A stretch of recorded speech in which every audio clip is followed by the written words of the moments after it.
episode ke-9, mencari keadilan, stop kriminalisasi terhadap advokat. Putusan kasasi pada episode ke-8 akan saya ulang bahwa Cherry dinyatakan terbukti melakukan penggelapan, menjatuhkan pidana 2 tahun.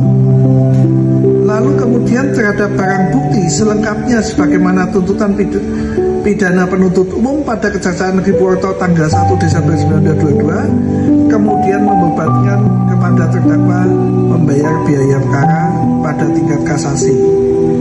Itu putusan kasasi. Kemudian Cherry mengajukan peninjauan kembali. Namun sebelum peninjauan kembali dibahas, saya akan membahas tentang apa itu yang dikatakan putusan sesuai dengan tuntutan. Di dalam tuntutan jaksa penuntut umum, di dalam pertimbangannya dikatakan bahwa terdakwa menerangkan setelah KPKNL Purwokerto mentransfer hasil lelang tanah ke rekening BCA milik koperasi. Kemudian selanjutnya uang tersebut diambil dibagikan kepada anggota koperasi Thomas Cahyono, Leni, dan saya Pramudia terdakwa. Mentransfer rekening ke rekening koperasi. Padahal koperasi tidak pernah mengadukan adanya penggelapan, tidak pernah mengadukan ke polisi adanya pemalsuan surat atau penipuan. Yang lapor adalah orang berutang dan tidak bayar. Dari keterangan terdakwa terlihat bahwa dipinjamkan kepada Hasan Budiman bukanlah uang atau modal koperasi Surakarta, tapi milik anggota koperasi. Kalau milik anggota koperasi, yang menjadi terdakwa kenapa saya saja? Kalau tadi yang 4, berarti 4 orang harus terima sebagai terdakwa. Kemudian selanjutnya tuntutan pertimbangannya mengatakan bahwa mengenai barang bukti dalam perkara ini terkait dengan surat pemberitahuan dimulainya penyidikan Polda Jateng tanggal 17 Maret 2021 sehingga barang bukti digunakan dalam perkara lain. Kemudian di dalam tuntutan dijelaskan bahwa Cherry dituntut 3 tahun, kemudian menetapkan barang bukti yaitu 4 sertifikat yang tidak dibebani hak tanggungan dikembalikan kepada pelapor. Kalau dikembalikan pelapor, siapa yang bayar utang? Ini tanah jaminan.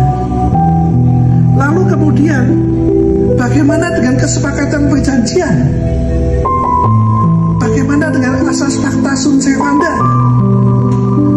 Lalu kemudian dikatakan berkas-berkas yang dikembalikan ke Polda Jateng, disebutkan bahwa berkas-berkas tersebut digunakan dalam perkara lain, yaitu Dr. Pramudia Saemun bin Ong Tepun.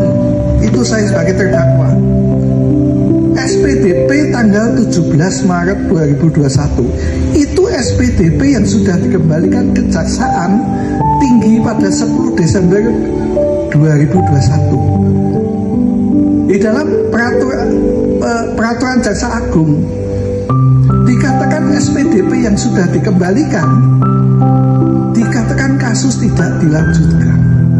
Kemudian sudah terbit lagi SPDP tanggal 22 Februari 2022. Dengan demikian, putusan Mahkamah Agung yang berkaitan tentang barang bukti ini tidak bisa dieksekusi. Dan perlu sebuah catatan, SPDP tanggal 17 Maret 2002 seperti yang episode yang sebelumnya diterangkan, itu adalah mengandung pemalsuan data saya tentang tanggal lahir saya, tentang pekerjaan saya dituliskan sebagai karyawan swasta, lalu tentang nama saya yang sudah berubah dari SPDP pertama Dr. Pramudia SHMU menjadi Pramudia bin Utami Prayitno. Jadi berbeda sekali. Itu putusan kasasi.